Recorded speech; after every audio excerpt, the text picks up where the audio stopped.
หลายถ้าผู้ใดเข้าหลายเขาจะอุ่นข้าวเย็นด้วยทุกคนเด้อนี่ก็คือการนึ่งข้าวในลาวจะเป็นการนึ่งแบบไซส์ไหแบบนี้นึ่งนะทุกคนนี่และมันยุ่งยากมันก็เลยยุ่งยากคิดว่าหาเงินบ่ได้มันก็หาเงินบ่ได้แต่ถ้าคิดว่าจะสิหาเงินได้มันก็ต้องหาเงินได้อยู่แล้วนะทุกคนพวกนี้ก็เป็นพวกที่แบบว่าหาเงินบ่ได้คิดบ่ได้สวัสดีทุกคนยินดีต้อนรับเข้าสู่ช่องของน้องตุ๊กตาตอนนี้แม่ต้องเต่งอยู่ที่เฮือนอยู่ที่บ้านพนม่วงเมืองลอกซ้ายแก่งไทยสมบูรณ์เด้อตอนนี้บอกเลยว่าเสียงจักจันห้องเสียงดังแฮงเนาะเดี๋ยวมื้อนี้ต้องเต่งจะมาเฮ็ดซุปผักเดี๋ยวเราจะไปหาเก็บผักตามหอบแถวๆบ้านนำมาเฮ็ดซุปผักกินแรงน้ำกันเนาะวันนี้เราจะไปเก็บผักตามหมู่บ้านถ้าหากว่าใครที่ได้เห็นชนิดผักที่ต้องเต่งจะไปเก็บมานี้เนาะมันใครที่เคยกินอย่าลืมเมนบอกกันเด้อแต่ว่าเดี๋ยวต้องเต่งจะใช้เป็นเสียงเพลงประกอบเพราะว่าเสียงจักจันมันห้องเสียงดังหลายเดี๋ยวญาติทุกคนรำคาญเดี๋ยวเราไปเริ่มเก็บผักมาให้ซุปกินน้ำกันเลย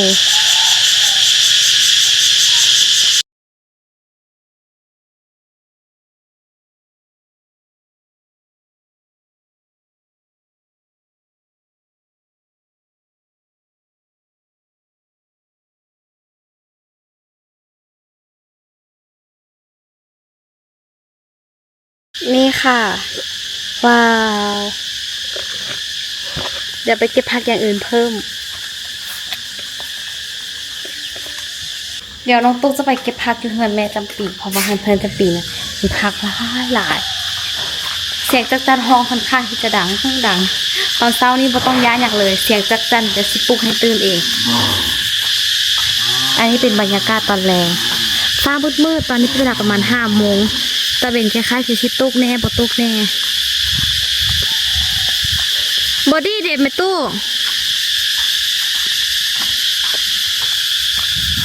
ดูนี่คือหันหวะดีแล้วฮะ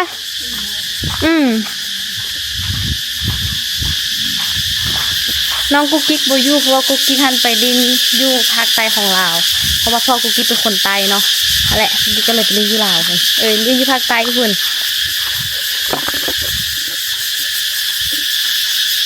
มาเก็บผักอันนี้ผักอันนี้นะผักเน่าคุณเพราะมันจะปิดปลูกดอกไม้นำ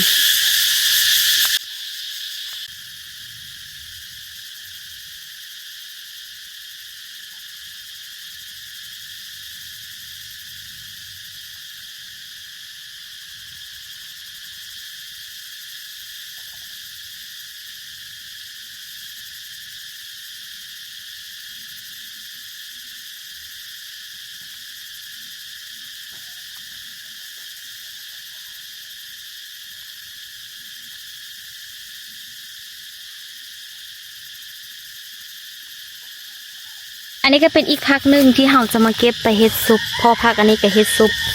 แซ่บขนาดเลยทุกคนแต่ว่าผักอาจจะดิเดียวติดกับบุกฮู้ซื้อกันว่ามันมีซื้อว่าแน่ใดเดี๋ยวเราจะเก็บเมื่อเราจะเอาไปซ้อมอยู่เฮือนเพราะว่าติจะต้องไปนึ่งข้าวล้างถ้วยกวาดเฮือนอีกเนาะมาเฮือนน่ะถึงแม้ว่าน้องตุ๊กซิยูถึงแม้ว่าเขาจะเวลาอยู่คนเดียวเขาจะบ่ค่อยได้เฮ็ดแบบนี้แต่ว่าสิ่งเดียวที่ลุงเต่งยังคงไว้คือเก่าก็คือการที่ลุงเต่งกลับมาบ้านเท่าใดลุงเต่งจะต้องเป็นน้องตุ๊กคนเก่าถามว่าเป็นคนเก่าแน่ใดคำคนเก่าในที่นี้หมายถึงว่าเป็นคนเก่าที่ว่าเขาเคยเฮ็ดเวียกแนวใดอยู่เฮือนเขากลับมาเฮือนเขาก็จะเฮ็ดเวียกแนวนั้นเขาจะยังคงความเป็นตุ๊กตาคนเก่าคนเดิมเขาเป็นลูกของพ่อแม่คือเขาก็มีความคิดที่เขาเป็นผู้ใหญ่ขึ้นแต่ว่าเรื่องหน้าที่ในการเฮ็ดเวียกเฮือนเวียกศาลเขาก็ยังคงความเป็นแบบนั้นไว้คือเก่านะทุกคนกลับมาเฮือนกันยังอยู่กับพ่อกับแม่แล้วก็ยังเป็นผู้ที่แบบว่าเฮ็ดเวียกเฮือนเฮ็ดเวียกศาลทุกๆมื้อนั่นแหละ ก็ชีวิตน้องตุ๊กกับแบบเดียวทุกคนอยู่บ้านสลายกะหาเก็บผักเพราะว่าเด็กมากินซุปผักแห้งแล้วก็มาเก็บผักอย่างมาเฮ็ดซุปกินมื้อนี้เดี๋ยวน้องเด็กจะเก็บผักแล้วเดี๋ยวจะไปนึ่งข้าวล้างถ้วยกวาดเฮือนแล้วก็เฮ็ดซุปผักหาเฮ็ดแนวกินแรงน้ำกันเด้อเดี๋ยวเด็กขอตัวเก็บผักก่อนผักอันนี้นะเขาเก็บไปเฮ็ดซุปแซ่บๆไปเขาสิเฝ้าเก็บเพราะว่ามื้อนี้พ่อสิเข้าไปนอนในสวนยางน้องเด็กก็เลยต้องกล้าเกี่ยมฟ้าวเฮ็ดฟ้าวให้แล้วนะทุกคนฟ้าวเฮ็ดฟ้าวกาเกียมนั่นนู่นนี่ให้แล้วเนาะ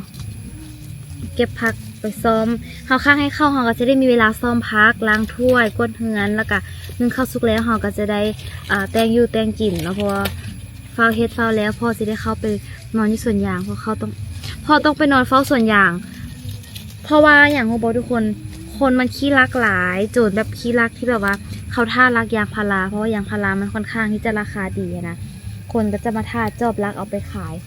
คือคนขี้รักก็ท่าจอบรักอีดีเลยทุกคนถามว่ามีบ่มีหลายแหละอยู่เมืองวะน่ะเพราะฉะนั้นก็ต้องนอนเฝ้าถ้าบ่นอนเฝ้านี่คือหายแน่นอนเพราะว่ามันเคยแบบว่ามีหายมาแล้วนะทุกคนเนาะคือบางคนเขาเจ้าแบบว่าบริกิจยางแต่บางคนเขาเจ้าก็แบบลักไปขายลักของคนอื่นไปขายนะน้องตุ๊กกับบุคคลรู้สึกโอเคบันไดเลยที่แบบว่ามีเหตุการณ์แบบนี้นะทุกคนเพราะองเต่งกับบุมักคนขี้ลักแบบนี้เพราะว่าคือหากินง่ายเกินไปนะคือในชีวิตคนเฮาอะนะมันบ่ได้แบบว่าคือมันบ่ได้ยุ่งยากสุดป่านนั้น แต่ว่าเฮาคิดว่ามันยุ่งยากมันก็เลยยุ่งยากคิดว่าหาเงินบ่ได้มันก็หาเงินบ่ได้แต่ถ้าคิดว่าจะสิหาเงินได้มันก็ต้องหาเงินได้อยู่แล้วนะทุกคนพวกนี้ก็เป็นพวกที่แบบว่าหาเงินบ่ได้คิดบ่ได้นะเขาเจ้าก็แบบมาลักมาหากินของคนอื่นเพราะว่าทางที่แบบว่ายางพาราส่วนเฮาสิกรีดได้แต่ละต้นส่วนเฮาสิได้น้ำยางมันมาเฮาใส่เฮาอดรับอดนอนใส่ความพยายามหลายขนาดเลยแล้วแบบพอบ้าสิขายล่ะมีคนมาลักเอาสินะรู้สึกเหลือใจขนาดได้ทุกคนถึงแม้ว่าองเตะบ่แม่นคนกรีดแต่ว่าเงินเวลาอีแม่แบบเพิ่นขายยางพาราอย่างมาสินะก็เป็นเงินของพ่ออีแม่สินะทุกคนองเตะก็เลยรู้สึกว่ามันรู้สึกอีตนพ่อกับอีแม่นะตนพ่อสมศักดิ์เพราะว่าคนตั้งใจหาเงินแต่ว่าสุดท้ายมาเจอคนที่แบบเขาจะมาลักยางมันก็โอเคเก็บได้หลายเลยเดี๋ยวขอตัวเก็บผักอีกบนหนึ่งเดี๋ยวเราจะไปนึ่งข้าวกันไปนี่ได้มาแล้วทุกคนน้ำบอ กินค่อนข้างที่จะแห้งน้อยหนึ่งได้นี่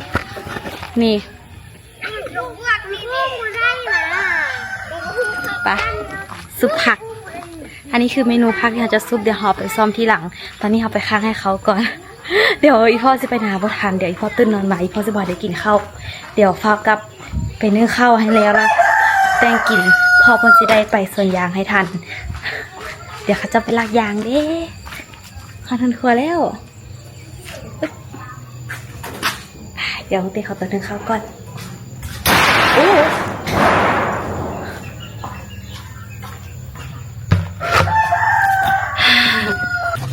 นี่ทุกคนตอนนี้น้องตุ๊กอะ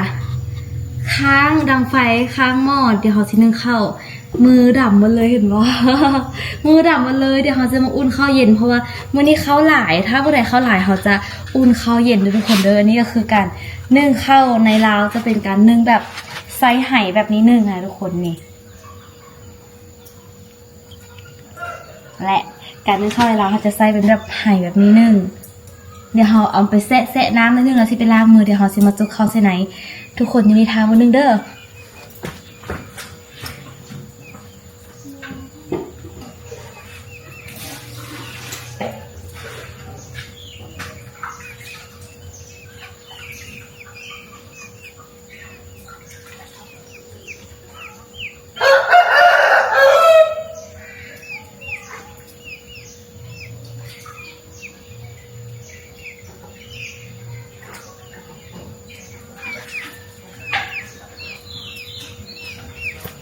มาแล้ว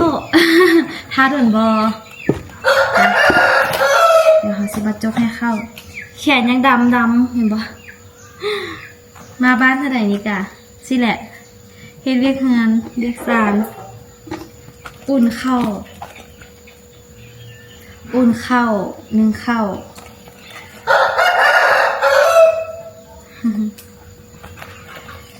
สมองต้องการจะลืมเธอไปในใจฉันตึ๊บ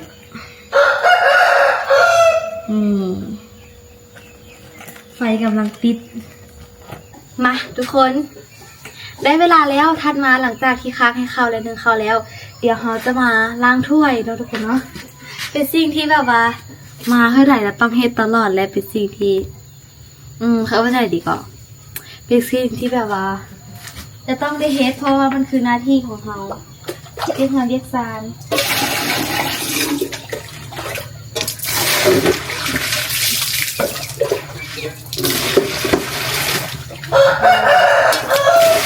นนี้จะใช้เป็นน้ำซางเลยทุกคนใช้เป็นน้ำซาง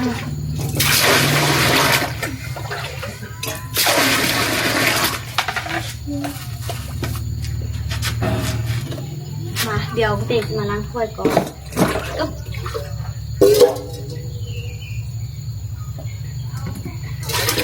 F4สิว่าแต่ต้องตุ๊กตานี่มาเฮือนเท่าไหร่นี่ล้างถ้วยตลอดเลยเนาะแม่แหละทุกคนมาเฮือนเท่าไหร่นี่บอกเลยว่าเขาต้องได้ล้างถ้วยล้างบ้วงตลอดเลยแล้วมันเป็นอาชีพแบบอาชีพที่แบบเฮ็ดอยู่เฮือนอยู่ศาตลอดถึงแม้ว่าเฮ็ดแล้วบ่ได้เงินแต่ก็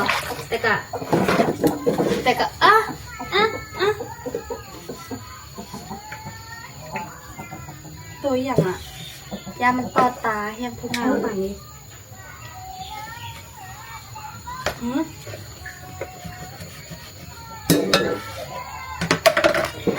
มองห้องต้องการจะลืมเธอไปในใจฉัน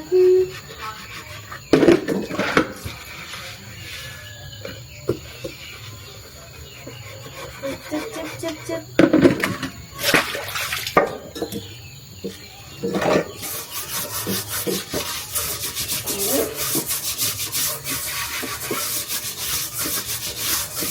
ข้าวแล้วค่ะโหไม่เห็นข้าพเจ้าเลย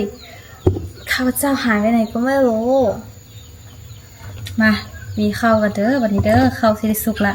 แขนดำๆนี้บ่แม่นดำเนี่ยดำทานโอ้ดูร้อนย่ออึ๊บ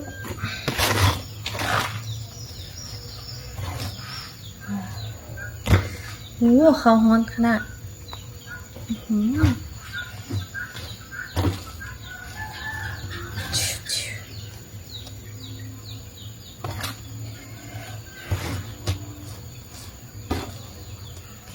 ข้าวเหนียวอันนี้มันอุ่นข้าวเหนียวข้าวมันจะเหนียวหน่อยนึง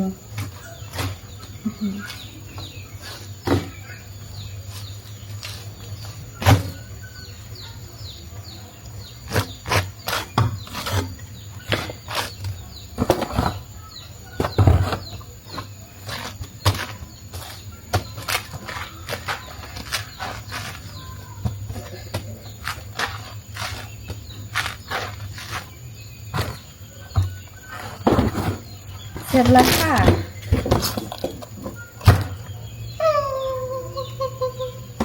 เก่งไหมคะบ๊ายบายเฮ้ทุกคนอันนี้คือพักที่เราซ้อมนะทุกคนเนาะอันนี้เราแบ่งแยกพักแล้วเตรียมห้อยเพราะว่าเราจะต้องแบ่งแยกพักในการที่เราจะให้สุก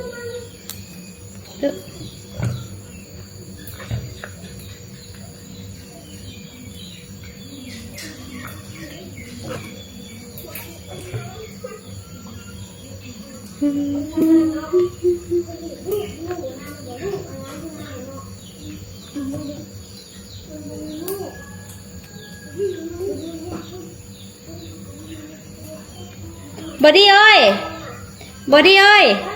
แม่อ้ายมาเหื่อหรอวะเอาท่ามซื้อว่าเป็นยังคือโดนมาแท้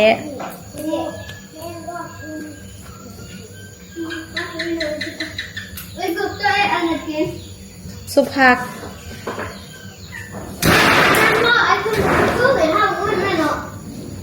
ยังขึ้นไปใส่ช่วยพูดเนี่ยใส่สำนีเลยใส่สำนีรถมาเลยสำนี ยัง อะไรบ้างเลยดูใส่สำนีเลยรถมาดูสำนี มันคือยังล่ะว้าวเลยว้าวคนสู้ไอตัวเราเอาเรื่องปากไปเสร็จ ไอ้ตัวเก็บมา เชื่อ อยู่หูเด้ เนี่ยเก็บเงินเหรอ แม่เห็นเนาะอยู่ต้นนั่นแหละไอ้ตัวเก็บมาใส่หู เราไอ้เก็บได้ตัวมาคนนี้อีกไอ้เก็บได้ตัวตกไม่ ทุกคนอันนี้เป็นเฮ็ดมาเฮ็ดขาวเดี๋ยววันนี้เราจะมาเฮ็ดแกงเฮ็ดซุปผักละกะปิ้งซีดเลยทุกคนเด้อนี่เพราะว่าเฮ็ดให้อีพ่ออีแม่กินข้าวเพราะตอนนี้อีพ่ออีแม่เพิ่นพากันไปลิ้นสงกรานต์มาแล้วเมาน้องเตกันเลยฮับบทเป็นลูกสาวเฮ็ดได้อยู่แนวกิน เดี๋ยวล้างกัน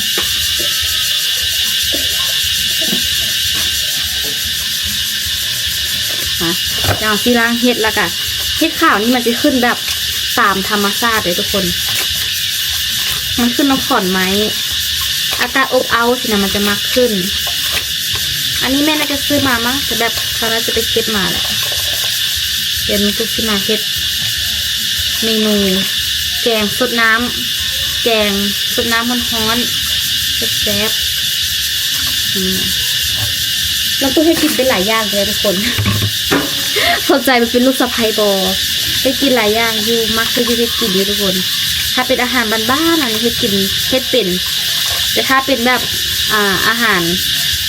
แบบไทยอาหารพวกนี้ข้าวผัดกะเพราก็เป็นอยู่สินะแต่ถ้าแบบอีหยังมันยากๆก็บ่เป็นเสียงจากกันฮะมื้ออื่นวันพระเดี๋ยวเราจะไปส่งน้ำพระอยู่วัดมื้ออื่นงานวันสงกรานต์ว่าที่ล้างละล้าง2 น้ำข้าวเช็ดแกงที่แกงใส่หม้อน้อยอันนี้พอได้หม้อ1เขาแกงใส่อย่างนอกใบอีตู้เดี๋ยวเราเก็บใบไฟแห้งทุกคนเดี๋ยวเราตักอันนี้ขึ้นเพราะว่าผักมันสุกแล้ว1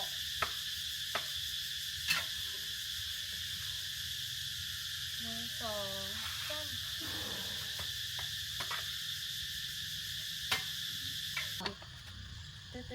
เอ้ยอู้สดไปกินแกงข้าวไหมเต็งน่าจะประทันเพราะว่าแกงกินให้พ่อกับแม่อยู่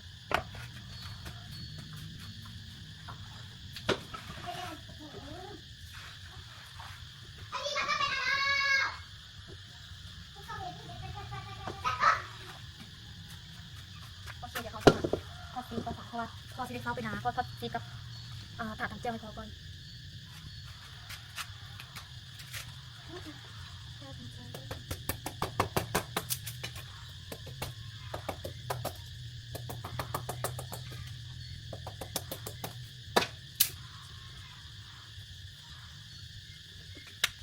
น้ำมันไหล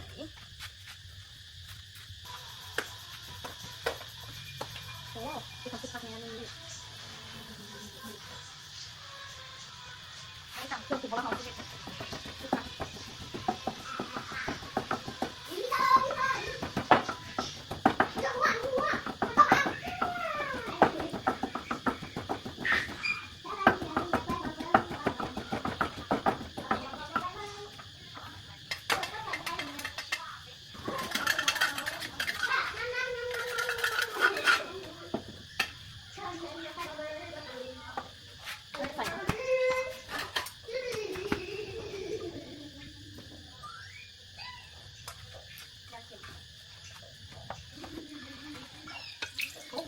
เริ่มจะได้แล้วค่ะ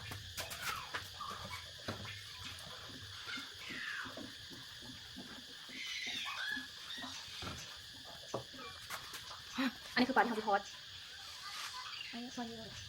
เอาไปทอดแล้วกันง่ายดี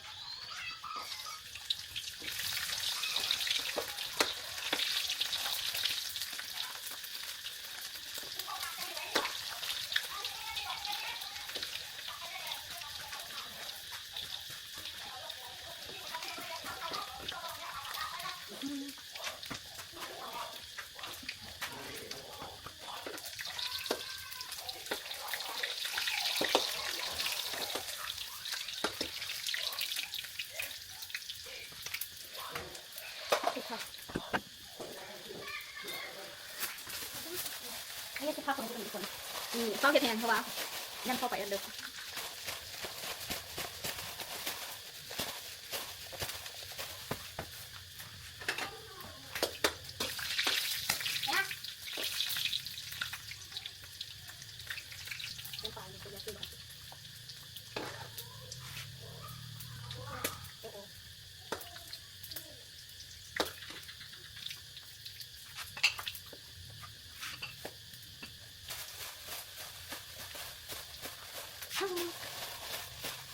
เป็นคนแซ่บบ่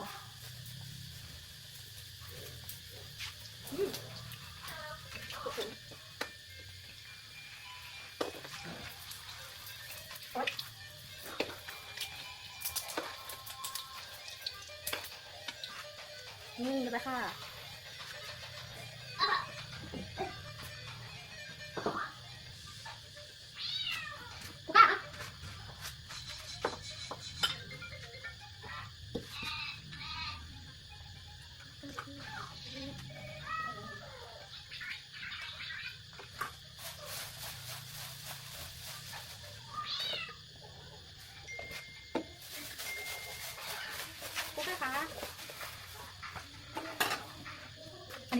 พักของเขาเองทุกคนนี่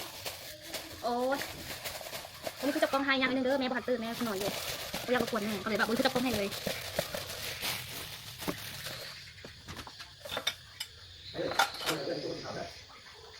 เมนูถัดมา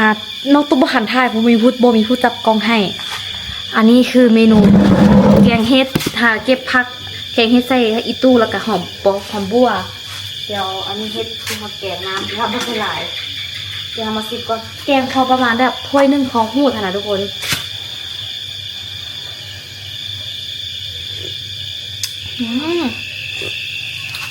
เค็ม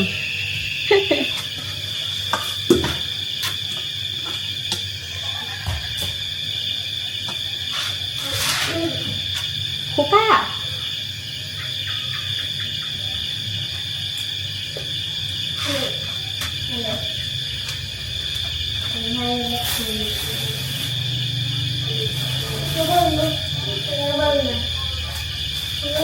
ใช่ค่ะคุณทำ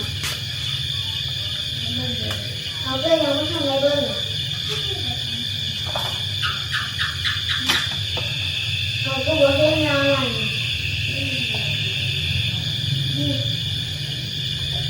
ทำเพื่อให้อะไรนะเนี่ย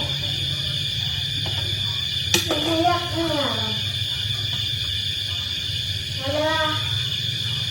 ไม่ยากเลยอยากให้กินอยากกินอยากกินว่ามันยากเลย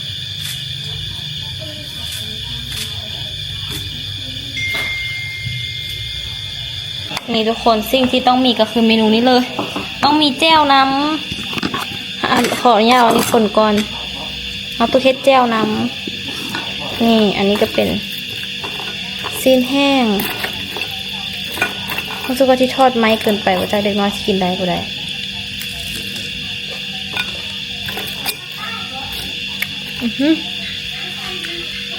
อร่อย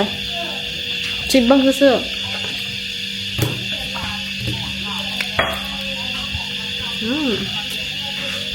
เค็ม เอาล่ะเดี๋ยวตักแกงก่อนทุกคน เราตักแกงใส่ถ้วยก่อน ให้จังกับบทานบนผู้จับกล้องให้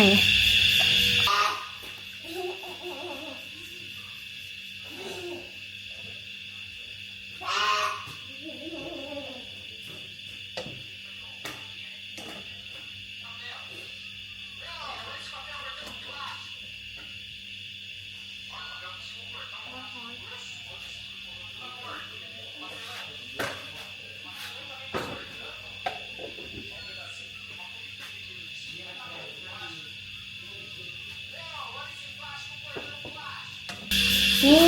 อันนี้คือแกง ว้า ให้กินไหมคะเอาดิพ่อไม่พ่อไว้ ขอบคุณครับ เอ้ยพ่อไว้ ข้าวกินข้าว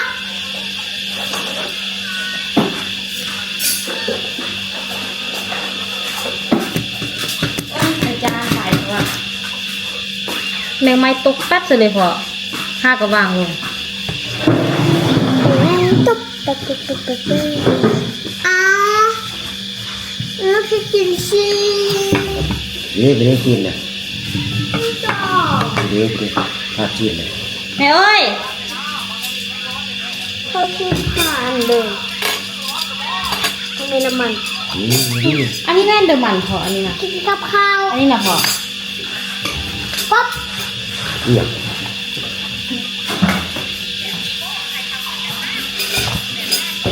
นี่น่ะเป็นบ่นี่ค่ะมันจะเป็นบ่เนาะ เฮ็ดนะบอส ถ้าดำๆนี่หนามาที่ กินอย่างนั้น ที่เรียก ข้าวเรื่องใครยกกับข้าวแอร์ตุ๊กตา ตุ๊กตาให้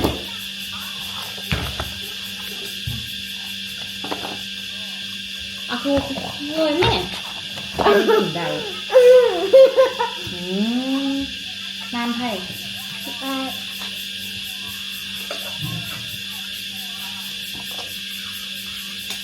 เอาตัวมันน่ะเอามาตัวมัน ตัวนั่ง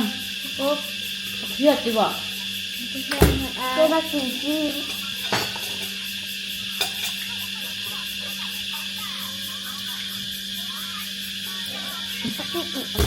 ป้า เอาตัวมันดิมันจะฆ่าเอาแต่หัวมันเดี๋ยวซื้อฆ่าแต่หัวมันเดี๋ยวซื้อ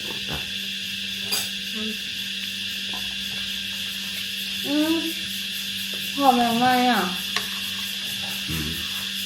นี่อย่างนี้